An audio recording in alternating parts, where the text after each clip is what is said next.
In the beginning, I would like to pass greetings and best wishes on behalf of IEA colleagues. The director of IEA Secretariat, Andrea Netten, was supposed to present this particular presentation. I will present now. However, she is ill at this moment, so I got the opportunity to present the presentation to you. The aim of this presentation is to introduce you to IEA, those who haven't chance to meet us yet. I will try to keep it brief and swift, and of course there will be more time needed for you to fully engaged with IEA, but we can leave it for questions and for a follow-up according your interest.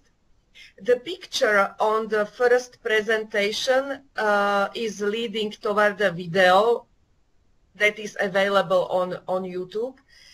We have more videos on YouTube, and some of them are very useful when you would like to analyze the data sets of IEA. So I suggest you to explore this option. I presume Nadia will share this PowerPoint with you, so you will have the opportunity to play the video. We will not do it now because it was apparent just to put plain presentation is sufficient challenging, so we will not try to play the video. As for presentation, my plan is touch on IEA origin, governance and locations, present IEA studies, the most importantly our approach to measurement, portfolio of studies and timeline. Because our studies are running in cycles, that means that there are moments when it's convenient to join, and there are moments that is impossible to join an IEA studies. IEA's activities are covering a lot of aspects. We are very generous to researchers.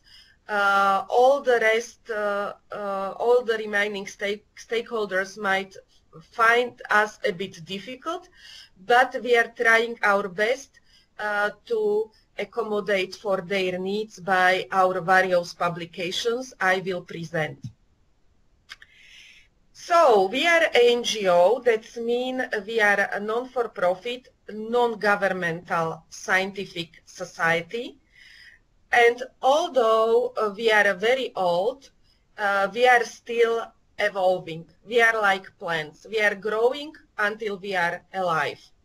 The beginning of IEA were actually with UNESCO, and we are very happy that nowadays we have more and more connections with UNESCO again, particularly in the area of SDGs, where our studies are recognized as some good resources for monitoring what is happening in the landscape of education.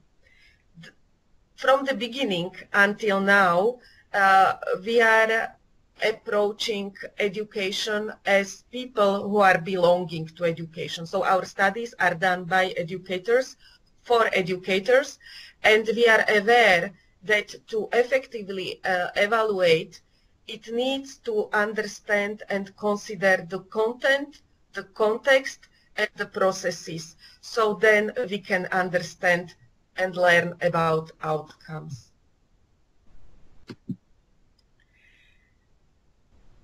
During this webinar, we will have opportunity to listen to Dr. Yimin, and she is our valuable member. IEA is proud of its more than 60 institutional members who are representing various countries. Our members are voting chair and standing committee that serves as a governing body of IEA. And all our members are meeting once a year at IEA General Assembly to discuss activities of IEA and IEA's governance. We have our executive director who is responsible on day-to-day work, and we have a lot of support from scientific bodies attached to IEA, such as Technical Executive Group, overseeing quality of study design and procedures. And also we have publications and editorial committee that is reviewing our publication and taking care that we are not over-promising or over-interpreting the data gathered via our studies. We have a lot of colleagues in IEA employed by IEA, and we have 2 locations. In Amsterdam, the Secretariat of IEA is located that has an important role in making our members happy and also oversee the financial and legal aspect of IEA work.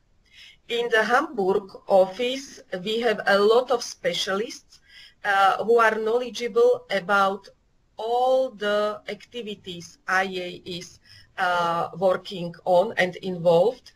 Most importantly, the activities involving data management, study preparation and procedures, and of course then working with analysis and trainings, capacity building in the field of IEA studies. I put on some pictures. You can see our chair, our executive director, Andrea Netten, who is ill now, so I need to replace her. Mr. Heiko Siebens is responsible for our office in Hamburg, and Ruhlbergers is our financial director. But the biggest picture is the most important one. I took this picture from our last PIRLS meeting, and this meeting was attended by coordinators, national research coordinators, as well as people who are involved with PIRLS at the international level, and is showing the community that is engaged in our studies. IEA's approach to measurement is very old and very rigid, I would say. That model is something we would not give up. First of all, we are interested in intended curriculum, and that's what is important for participating countries to teach. Then we are looking into implemented curriculum, asking schools and teachers and students and parents what's actually happening in the schooling system. And students then are responding to tests, and we see what part of that curriculum has been achieved. IEA studies, because they are based and rooted in educational system, are grade-based because our schools are organized in grades, and it's curriculum linked because that's what our schools and teachers are supposed to deliver. In all occurrences, in all studies, IEA relies on network of national research coordinators, and these are experts from countries with, I would say, the most important role in shaping IEA studies from the content to the implementation of the studies. So at the end, we have data that are comparable but also useful at each country level. Now, this is a review of IEA studies. Nadia already mentioned TIMSS, that's focusing on mathematics and science, and PIRLS, that is focusing on reading. As you can see, while PIRLS is targeted at the grade 4.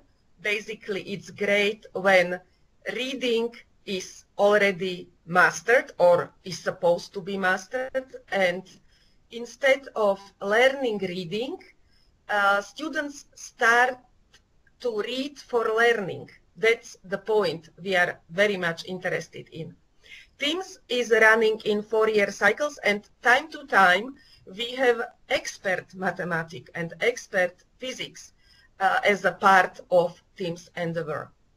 Our LaNA literacy and numeracy project is currently explored in Punjab, India, and we hope that after this project is finished, we will have a very good instruments for developing, assessing developing skills of learners. The study we are the most proud of, because that's study that is difficult and very important, is our International Civic and Citizenship Study. This study is old. It's appearing not regularly since 1999. The current cycle is finishing by release of the findings this November. I will touch this a bit later. However, this is the study. We are confident that we have some links to global citizenship, and we can more develop this area in the next round. IEA is very much rooted in the reality of classroom, and sometimes there is not much technology, at least not much technology used in the classroom. However, technology is coming.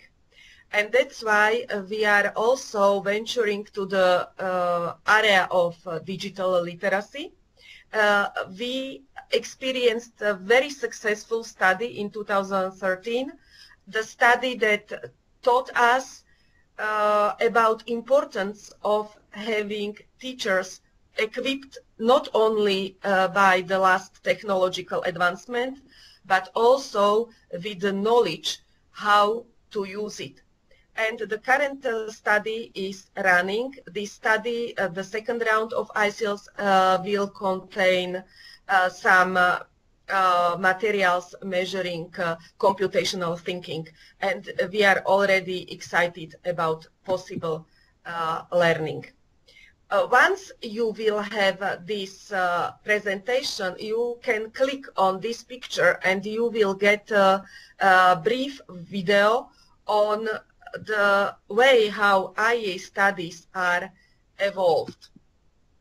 And basically you will learn that each IEA study cycle consists of particular very important moments that are involving national research coordinators and that are informing the results.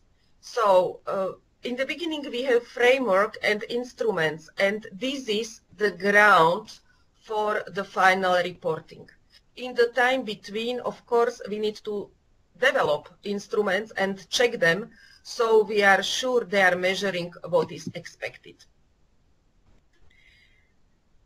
This year there will be two big celebrations of IEA, I would say, and all countries and colleagues involved in two studies. I already mentioned ICCS 2016, but last year we also had PIRLS study, and the results will be released in December 5th in cooperation with UNESCO Paris. What is important with PIRLS is that PIRLS is covering from literacy to expert reading comprehension, and also venturing to online reading. And it's apparent in this moment that this reading is different to the traditional reading. So there is some help needed for students to master this new environment. why I'm highlighting this is because you can listen and watch up what is coming with this release. These will be brand new results, and you can make your opinion whether you would be interested in the next PIRLS cycle. Now it's time to decide and join.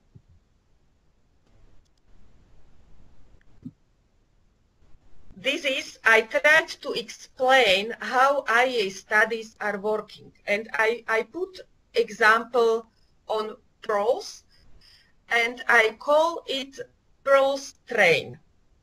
You can imagine countries as wagons that are hooked behind the study center, running the whole project line.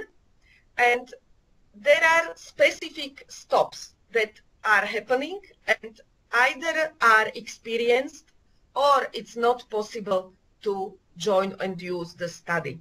So for example, PIRLS will start next year. First achievement will be the updated framework. And it's very important that those who are interested in PIRLS are there in order to review and amend the framework, because then it's more useful to them, and so on. So you will have this presentation, and you can look into it in more details. For ICCS, I know that there is a lot of activity related to global citizenship in the area of NEQMAP. And we are very excited to learn your results. Our approach is surveying and testing older students than was your choice. Our respondents are 8th graders, and the reason why we are interested in this age group and grade is basically we needed students that have mastered reading, so they are able to read well, and they are able to understand the topics and difficult questions they are facing in the test. The questions, of course, are not difficult from the reading perspective. However, those who are responding should have some knowledge and some opinion on the matters and issues that are covered. And again, with ICCS, we are heading towards a new study. Again, those who will be in the study will shape the framework, and UNESCO will be with us. We have exchanged letters with the UNESCO headquarters in Paris, and there is a huge interest in overseas development of this study. But as always with IEA, since we are linked to our members and our colleagues who are representing participating countries, those people will have most of the say on how this project will evolve. Now, publications. I will be very brief. I know that most of you are working at the policy level, so I would suggest you to have a look on the policy briefs. It's not long reading, but it's not also easy reading. It's packed with ideas, and it's rewarding to read it. The publication, teacher quality, instructional quality, and student outcomes is so far our best in-depth analysis based on TIMSS data, and highly recommend read.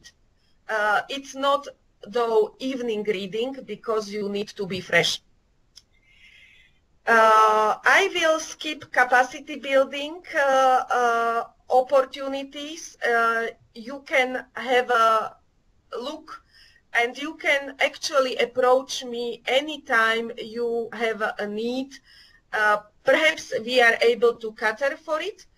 If not, we should be able to suggest you another possible body and institution that can help you. What I would like to highlight is the opportunity to meet and enjoy our research conference.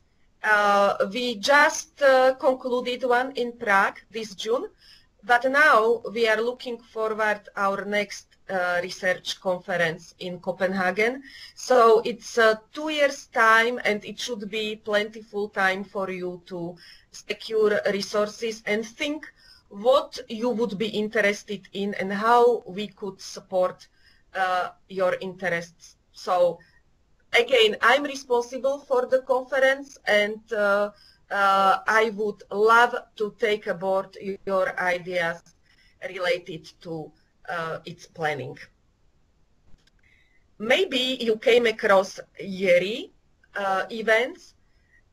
These are really research and data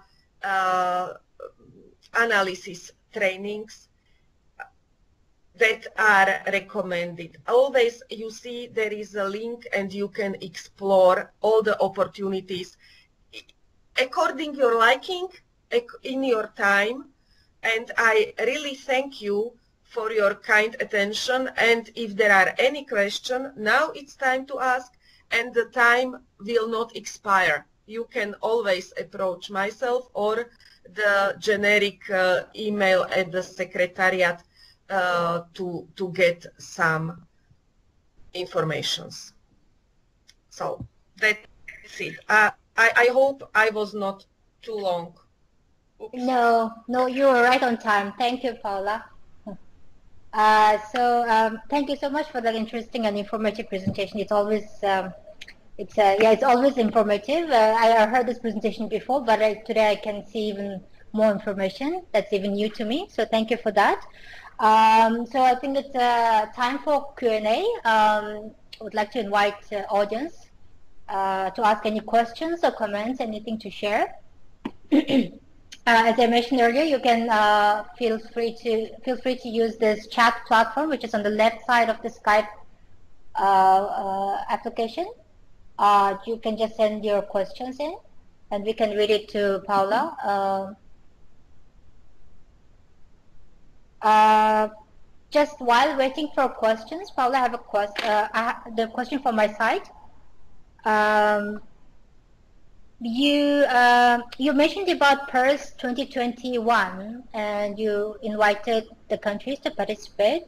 Just whether, be it a PIRLS or TIMSS, usually what's the first step for the countries to take to be able to participate in this kind of different international studies carried out by IEA? What would be the first logical step? Well, if there is,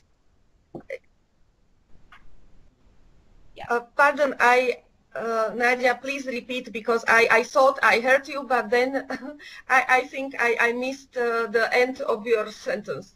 Oh, okay, no problem. I was just saying, what would be the first logical step in terms of the logistic? What would be the first step for countries to take in order to participate into international assessments such as TIMSS or PIRLS? Because you mentioned PIRLS 2021, for instance. So should they write it directly to the IEA Secretariat, or is it you approach the countries? So what's the normal procedure? Actually, IEA is very well connected to our member countries. Those countries who are not our members, usually we can approach them if we know that they are interested. So basically, if there is a non-member country, it's better than someone from the country will approach us. And then the first step is that we will send some materials to be studied. Like, for example, we know what will be the tasks of the national research coordinators. And we know that there are costs occurring at the international level as well as the national level. So there is a fee for joining the study, but then also there is a budget needed at the country level to from translating the instruments to the language of instruction, connecting school, sampling classrooms, visiting schools, training test administrators, printing booklets for students. There are a lot of costs at the national level as well. So we are sending this information so colleagues in countries can review them, look into them, and then we are scheduling calls or visit in order to work on practicalities and details. And once a country is ready, there is appointed national research coordinator. There is a particular institution that will be involved in the procedures in the project, and then they are attending the meetings, because the meetings are the way how to get together colleagues who are working on PIRLS in different countries, and then that is the opportunity for them to voice their needs and concerns and work on improving framework and instruments. Right. Thank you. Just a follow-up quick question. Do countries need to become a member of IEA to actually participate in those programs? Or is it compulsory or it's not? No. Actually, it's the other way around. Okay. Basically, we request someone who would be interested in becoming member of IEA to have experiences with our studies. Okay. So we are very open, and in our studies, all countries are having the same say. Yeah. Okay. So it's not like. Also, the results are based on the data from all countries. Right. Okay. Thank you. Yeah, you're welcome. I saw there is a question about literacy and numeracy assessment. And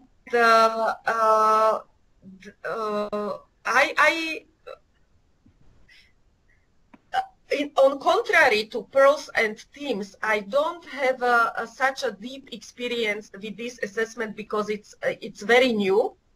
The instruments has been tested in Haiti, and now there is a project in Punjab. However, the grade depends on the level of attainment. So I would say that basically grade 3 could be nice for students, or grade 4. It depends. It depends really on the situation at the educational system. In PIRLS, we have literacy items that are a bit easier reading passages. And for example, Denmark used those passages to assess students at the grade 3, exactly because they wanted to learn the progress from grade 3 to grade 4. But this is a very sharp question, I think very targeted, so it would demand more elaboration from both ends. So I hope from the beginning it was sufficient, my response. Then I see also a question about regarding the sample instrument or framework, if it's possible to share. I can share what was the proposal for this study, and I can suggest colleague to have a look into our data repository system. I can send the detail. The thing is that what is necessary is to look into the literacy and numeracy instruments as they were used. For example, in PIRLS 2011, we had pre-PIRLS. So it is showing similar instruments. We are not releasing real instruments, but sample instruments or example instruments that these are available, and I can send our colleague a link to those. Okay. I also see a question on top. There was something about the first question. How can other countries, organizations, or individuals can join in IEA network?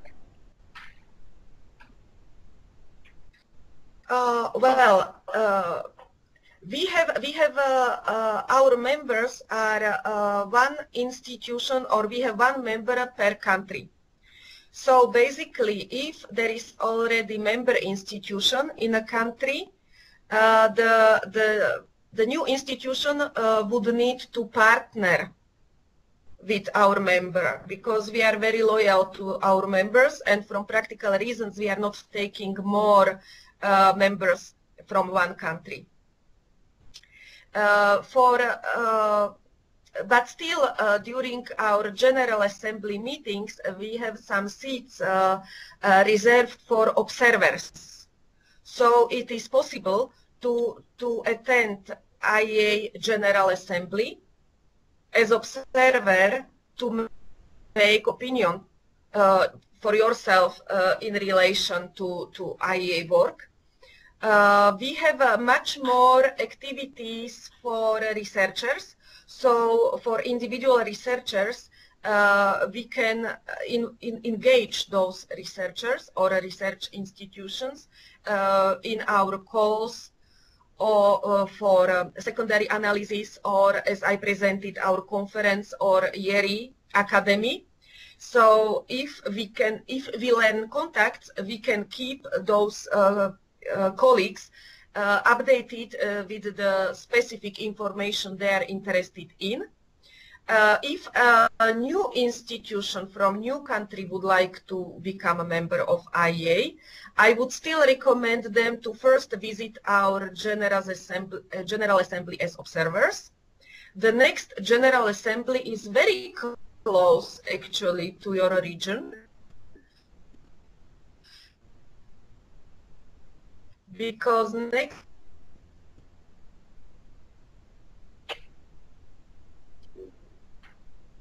year we have General Assembly in Hungary. So there is a particular way how to become a member of IEA, to be brief, and I can send those information, and I will gladly connect colleagues to Dr. Neten, Andrea Neten, who is ill now, but she's overseeing the IEA Secretariat, and she's in charge of membership relations. Okay, thank you. Probably you can share those information with us, and we can share it with the webinar participants later on. Perfect. Just a brief note that we don't have any member in Nepal. Okay, that's perfect. Then another question, I think related to ICCS studies. Do you see that? The question from Alve. Just curious to know more about the ICCS study. Yeah, I'm reading. Yeah. I understand that the Global Citizenship Survey report will become available this November. Could you please confirm? Well, yes, we will release findings from ICCS 2016. In this study, I would not say that this study is reporting on the global citizenship as such, but we have a specific overlap with the area of global citizenship. So what I would say is that indeed we will release some information that is relevant for the global citizenship. And this will be further elaborated during preparation for the next ICCS cycle. Mm-hmm. I think also just one above that, someone asked about the more information on ICCS and online resources, if available. Any online, yeah. So for ICCS, I think we will have a colleague from Korea, the implementing institution, attending the press release in Brussels. And then hopefully we will have a specific event in Asia later on. In this moment, what will be released is the international report and European report. ICCS is actually doing something specific that is not happening in such extent in TIMSS or PIRLS. In ICCS, we are encouraging countries teaming up for specific additional regional modules that are useful and working on particular topics that are of interest in specific regions, like in Latin America or Europe or Asia. But this depends on the, how to say, not power, but it's power. The number is power. It depends on the if there is sufficient number of countries involved. And in Asia this time, we had only 3 educational systems participating in ICCS, so there will be something, but not so much compared to Europe when we had, I think, 14 or 15 countries. Yeah. Okay. Thank you so much, Paula. I would still welcome the participants to keep sharing their comments or questions. But I think in the meantime, probably it's time to move on to our next presentation, the one from Korea. Then we'll get back to you, Paula, after 10 or 20 minutes. Dr. Jimin, are you still there?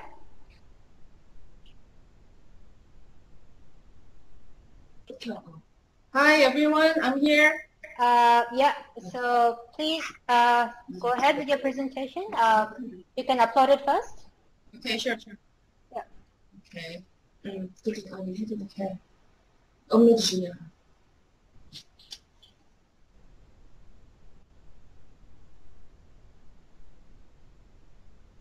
천천히. So as I mentioned before, the Korean, as I mentioned before, the class colleagues will share the country-specific experience related to TIMSS and its implication on the national policy. Yeah, go ahead, Dr. Jimin. Okay. Hi, everyone. Good afternoon. I'm Jimin Jo, as introduced, and I'm with the Dr. Kang. Our presentation is really about to introduce our student assistance system at school, national and international level of Republic of Korea. And, oops. Okay. This slide actually shows all the international, national, and metropolitan level of assessments, which was implemented in Korea, and at the bottom, of course, the student assessment. And as you can see that at the international level, IEA, the TIMSS and ICCS study where Korea is participating in, and also OECD PISA we are participating. So we are trying to introduce, what kind of implication we are getting from the TIMSS. Before that, I just want to shortly introduce our NEA 2. Okay, sorry. The student assessment at school levels, as you can see, of course, at this moment at the school levels, we are very much focusing on performance test and capability tests. And this is at the national level, though. This slide shows the purposes of NEA.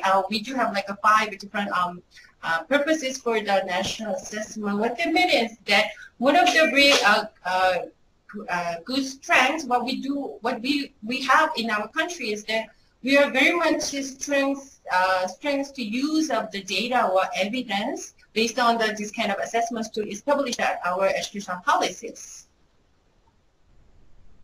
And this is the assessment frame of the NEQMAP and all the grade 9 and 11s. And actually this year we changed the population to the sample-based assessment. So we have 5 subjects. We are trying to implement it to the students to actually monitor whether our intended curriculum of all these kind of subject matter is actually implemented at the school levels.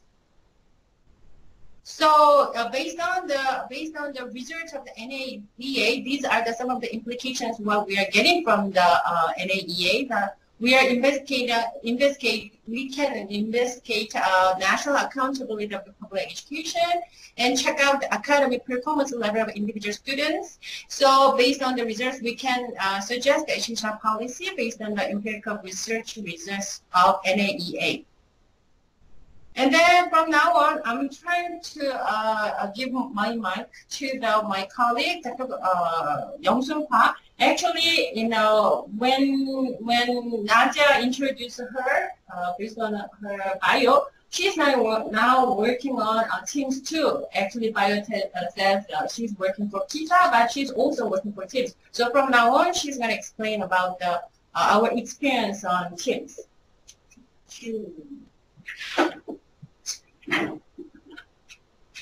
Hello everyone, this is Young-Soon Park. I will talk about TIMSS experience of Korea. As you know, TIMSS is for grade 4 and 8 for the world, and it's about math and science test for grade 8, grade 4 and grade 8, which is for primary school in Korea, 1st grade, and middle school, 2nd grade, which is 8th grade. And TIMSS also has all kinds of questionnaires, students, teachers, schools, for principals, and also parents questionnaire. They also have a parents questionnaire. And they want to know the relationship between math and science achievement and context variables in school education. So this one is the achievement profile of Korea. For the 1st grade, actually, Korea participated in TIMSS 1995, and then we stopped participating. And we participated again in TIMSS 2011 and 2015. So this one shows Korean achievement profile. As you can see, there are male and female achievement profile, and we took like 2nd place in TIMSS 1995. And 2nd place in TIMSS 2011, and 2nd place in TIMSS 2015. And we have a similar profile for science as well, and Korean 1st grade students took 1st or 2nd place in TIMSS test for the primary school.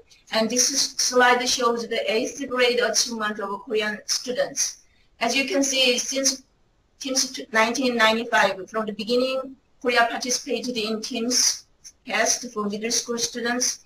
And as you can see, we have like mathematics profile and science profile. As you can see, for mathematics for 8th grade Korean students, we have like a top performing achievement level. But for science, we have like a 3rd or 1st place in achievement. Okay, thank you. This one is the implication and so-called use and impact of TIMSS. When Korea participated in TIMSS, we get some kind of implications and use of TIMSS. The first one is we check national level science and math curriculum with TIMSS test.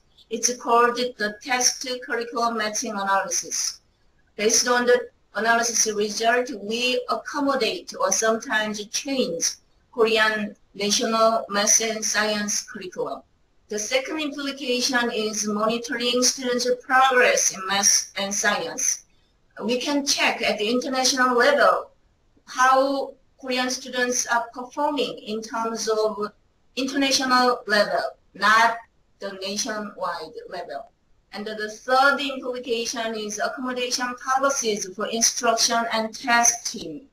As you may know, TIMSS test is about open-ended constructed items. So Korean classrooms, Korean math and science classroom teachings are changing towards like open-ended questions and response type. And we encourage student-centered activities.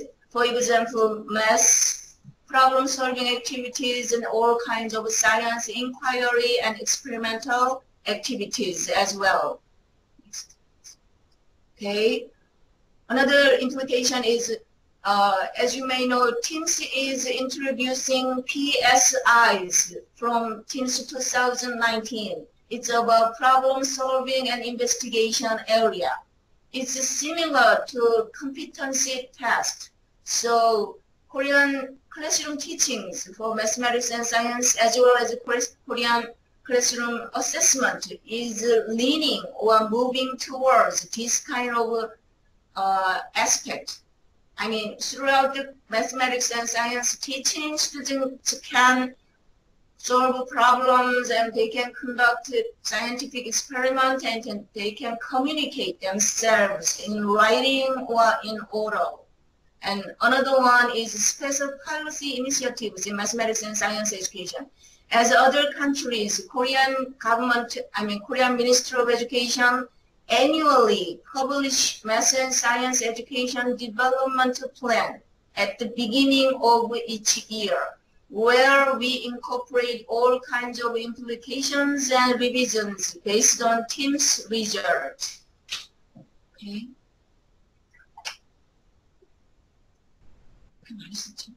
And I want to introduce Korean national curriculum. We have a new curriculum from 2015, which features competency-based curriculum. As you can see on the slide, for mathematics, we emphasize key competencies, for example, problem solving, inference, creative convergence, communication, etc. And for science, we emphasize scientific thinking, inquiry, problem solving, communication, and so on as a key competency in science curriculum.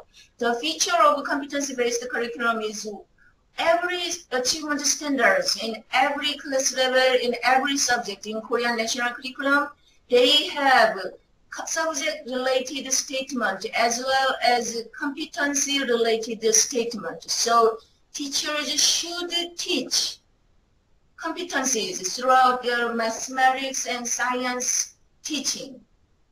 Okay, and okay, this is our presentation, and thank you very much. Thank you. Again, that was very interesting presentation. Thank you so much for sharing a lot of information, interesting information about assessment system in the country, including the Korean participation in TIMSS, and as well as the curriculum, the revised curriculum for maths and science. It was really particularly interesting to see how TIMSS has affected or has an impact on national assessment, national policy regarding the curriculum and assessment. So again, it's a time for Q&A. I see some people are already typing. Just in the meantime, just one question from my side. You mentioned about this test and curriculum matching analysis. Just wondering, how often do you do this analysis? Is it like after every TIMSS cycle? Is that where you do it, or it's annual, or yeah? No, it's not like the Korean work. It's about the IEA's requirement. Whenever you conduct a TIMSS test, you also do this TCMA. You know what I mean? TIMSS is like a curriculum-based assessment, so every country, participating country, is analyzing TCMA. Like they are comparing the national curriculum with TIMSS assessment frameworks. Okay, right, I see. Thanks. So, you know, one of the big difference between the PISA and TIMSS, the PISA is not curriculum-based assessments, but TIMSS is the curriculum-based assessment. Right. So every participating country for TIMSS, we are supposed to submit our national curriculum. That's why every cycle we are supposed to do this test the curriculum matching analysis. Right. Yeah, I see. Thank you. Any questions from the audience? Any comments to share?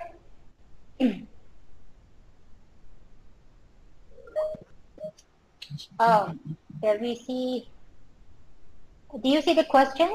As there are different curriculum to the children in different countries, I want to know how the analysis can be compared and contrasted. Like every participating countries in TIMSS, they are submitting this TCMA data, and IEA is comparing and make all kinds of items and assessments based on the common part of those curriculum. So it's more like an internationalized, standardized curriculum.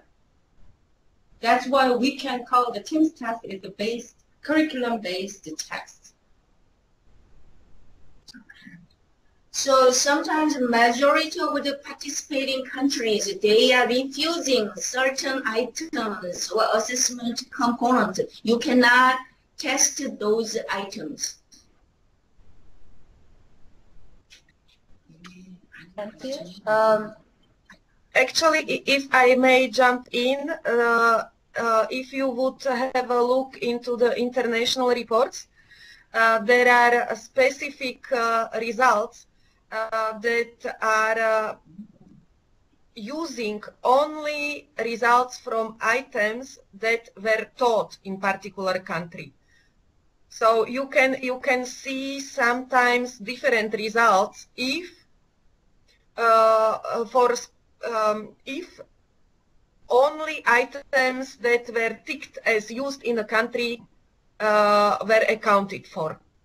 And that's sometimes very tricky because I am sitting in Slovakia, and in Slovakian case, basically sometimes if only those questions that are taught would be used for reporting, Slovakia would have worse results. Sometimes you know, countries are very demanding on children, and children then are mastering also neighboring areas of curriculum. It's really how to say exciting area for research. Sorry. Hey, Nadia? Yes? Yeah, somebody typed up one of the questions about the accountability. Right. Is it okay for us to answer that? Yes. Yeah, of course, definitely. We are, like I told you, we are very strengthening the use of the data, but definitely not to punish them, but to support them. For example, based on the test results, assessment results, if the school needs some of the extra support at the government level, we are trying to detect which school actually need what kind of extra support. So definitely not to punish them, but to support them, we are using our data. The other point is we are not tweaking each school based on TIMSS score. Okay, just we are like revising national level curriculum and advising or recommending some kind of teaching and learning activities, but we are not using those TIMSS scores to screening or blaming teachers or schools. Because all the participating sample scores are confidential. The name of the schools are confidential in TIMSS study. Okay, thank you. I can see one more question, and I think it probably can be to both Kai's colleagues as well as Paula. It says in Bhutan, we are planning to develop student assessment framework, and what are some things that are very important to consider? Oh my God. It might be. Yeah, of course, so many purposes you may think, but in Korea's case, at the national level assessment, one of the most important purpose is to make our national level assessment is trying to monitor whether our intended national curriculum is actually implemented at the school level. So what that means is that the assessment framework has to be the curriculum based. So try to make the assessment framework based on curriculum and items based on the curriculum. That is very important to consider. That is the only way for us to check and trying to reduce the gap between intended and implemented our national curriculum.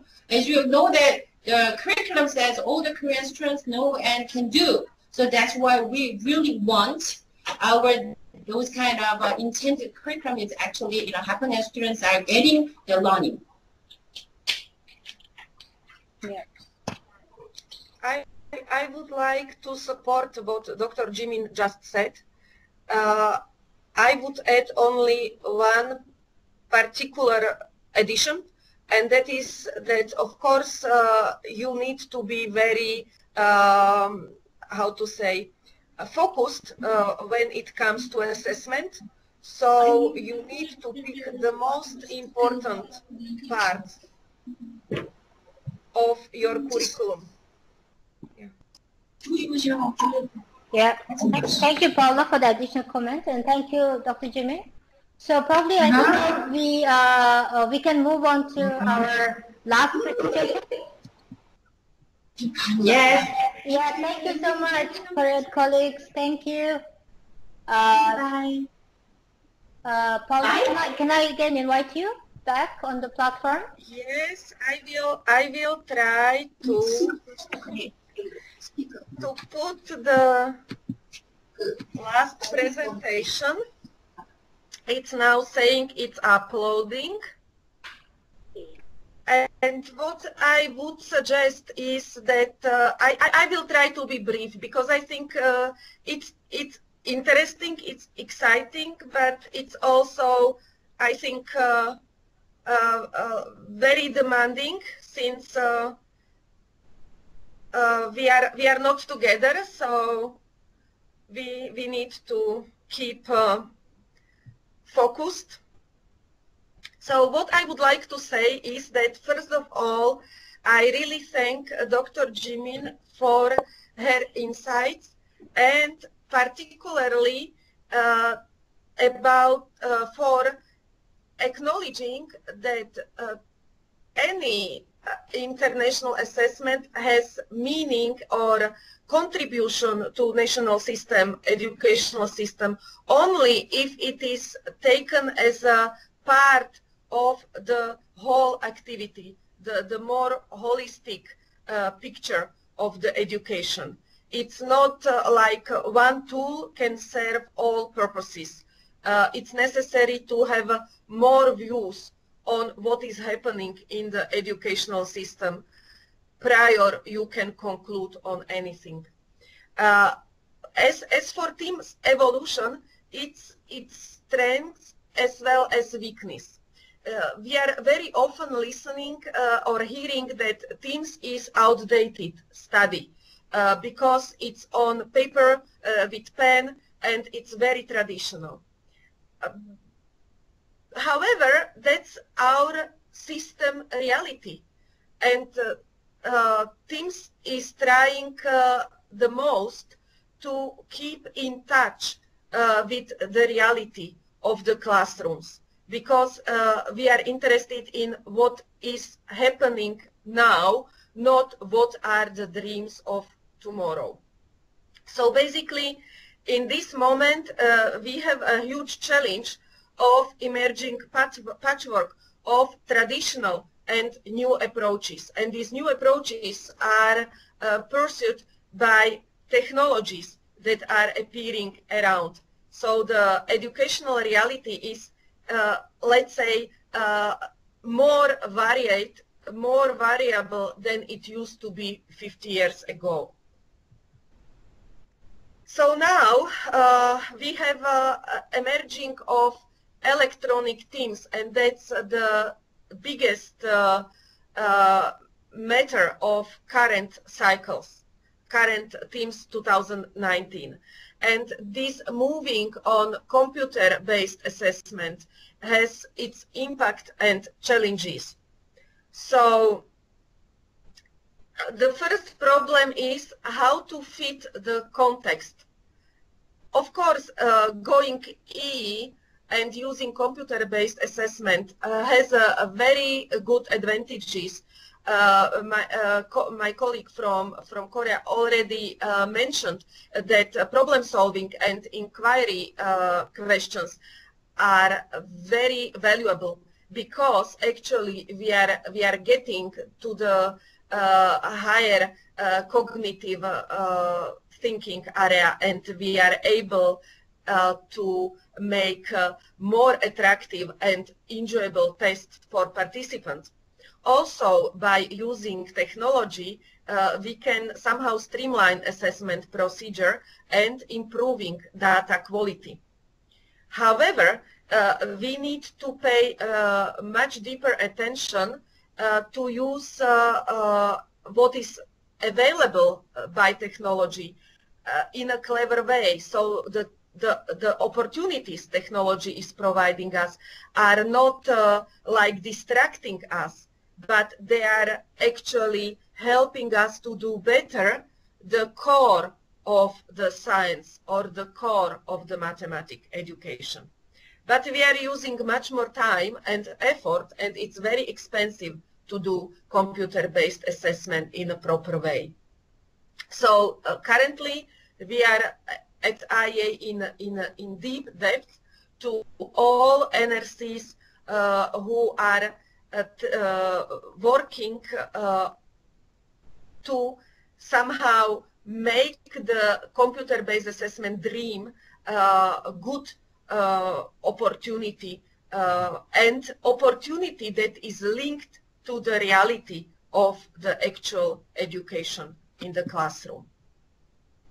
And this is something that leads me to highlight that our TIMSS would be nothing without global collaboration.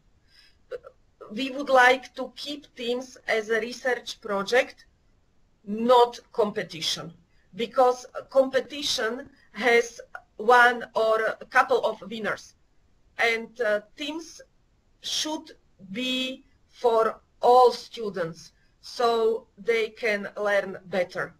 If not themselves, then those who are coming after them. So it is highly important that we will keep like calm and sharing, and not trying to cheat or jump over specific procedures in order to get higher, because it's not about actual position in the table.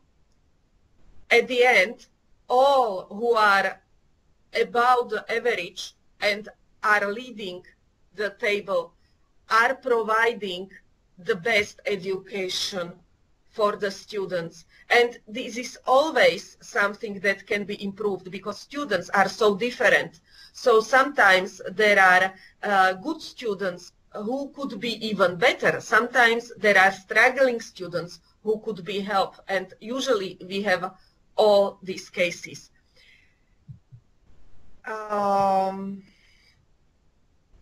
I would like to focus now on some misconceptions on TIMSS, but it's larger. Sometimes we can say that these misconceptions are basically on large-scale assessment.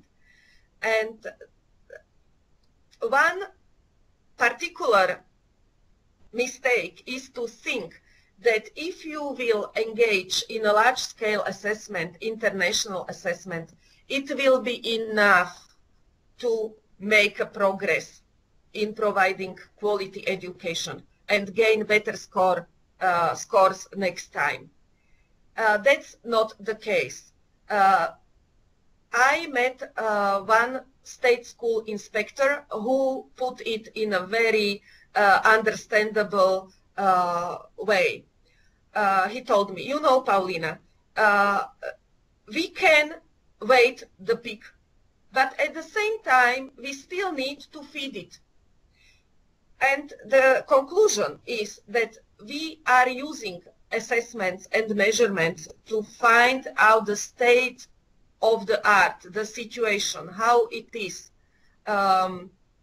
overall. But in order to change the situation, there are other actions needed.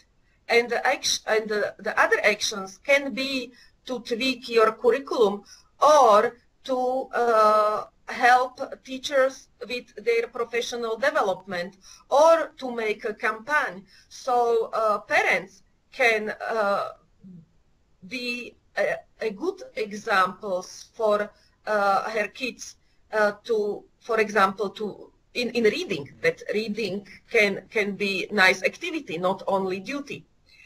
So then there is another thing, another misconception, and that's something that was already showing in the questions.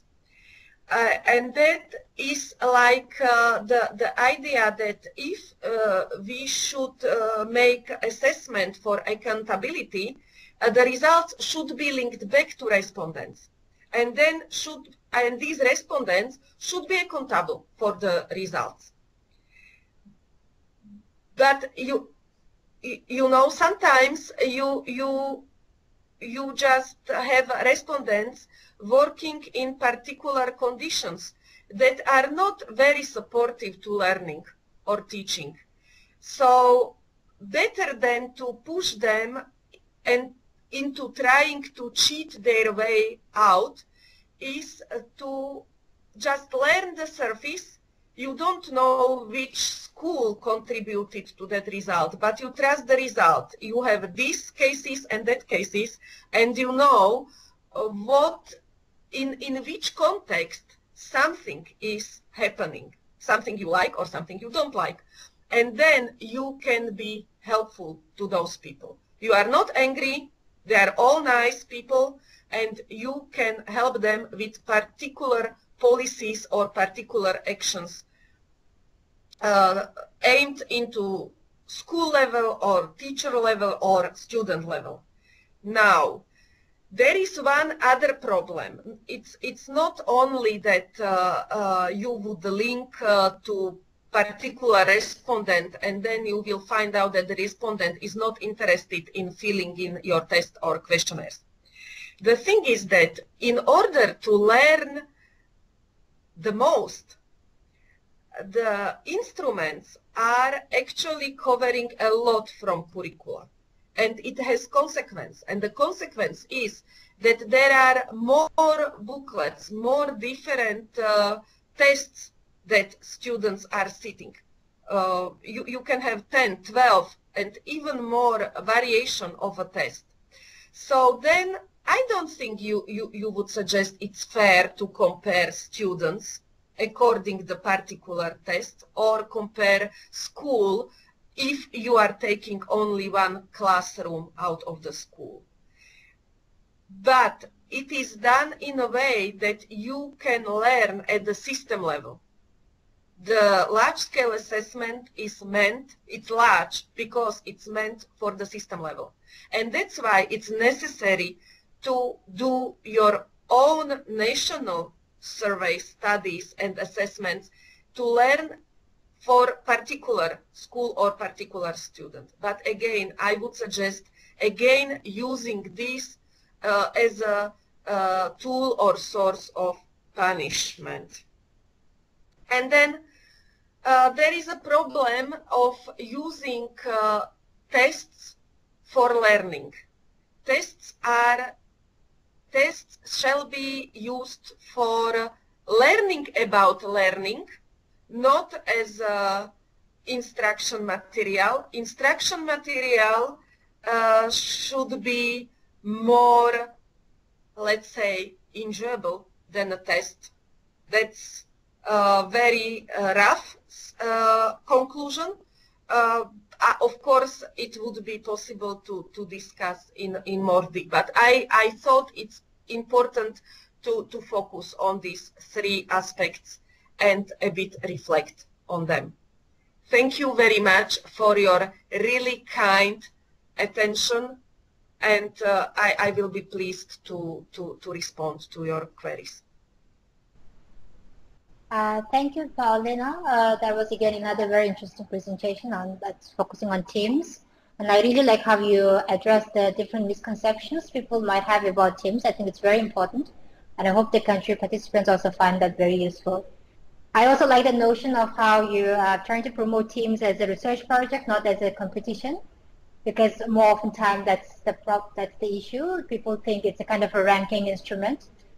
They try to get to the top of that list, but actually eventually this is not the idea. It's really about improving the quality of learning through these different assessment programs. So anyways, then I would like to open again floor to the participants to ask questions. It can be, I think, about TIMSS or any other things that IEA does. And if Korean colleagues are there, maybe about Korean education system or about their experience as well, I think it should be open. Again, please feel free to share your questions on the chat platform.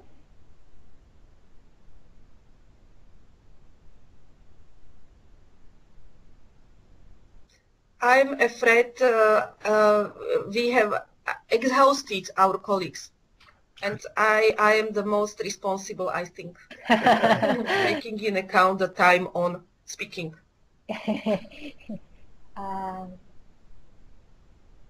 Any questions from the audience?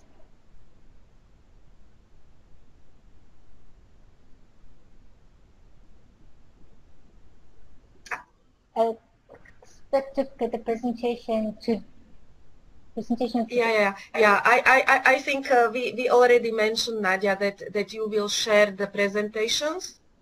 Yes, we will just for everyone's information, we will share the PowerPoint files. I think there were 3, so we will share all of them with you all. And at the same time, we will also upload the recording of this webinar. We have been recording it, so we will upload the video on our webpage and share the link with you all too, so that you can have the copy.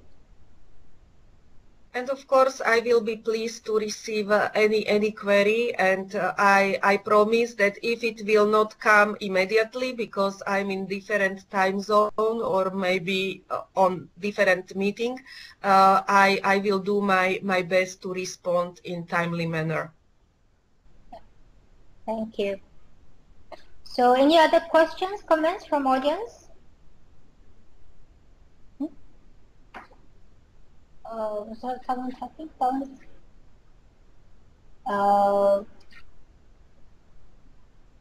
Well,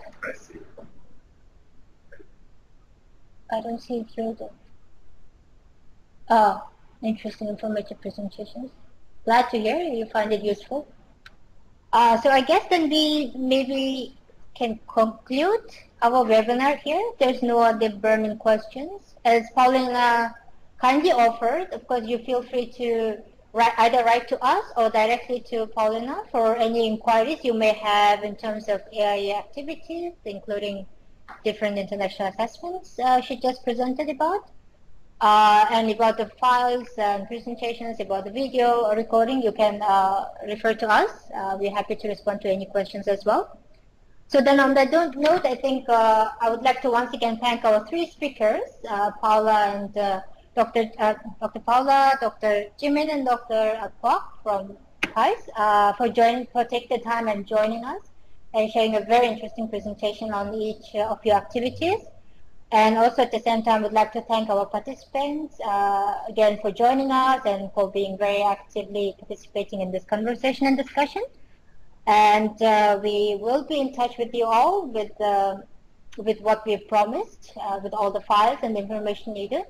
And if you need very detailed information about IEA, and if you have any specific question, you can write still to us, which we can forward it to IEA or Paulina, and then get back to you with the respective responses.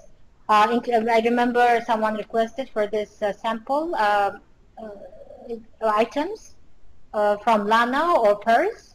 And also, I think Paulina agreed to share some information about the General Assembly, so that if any countries want to participate as observant, I think they feel free to do that.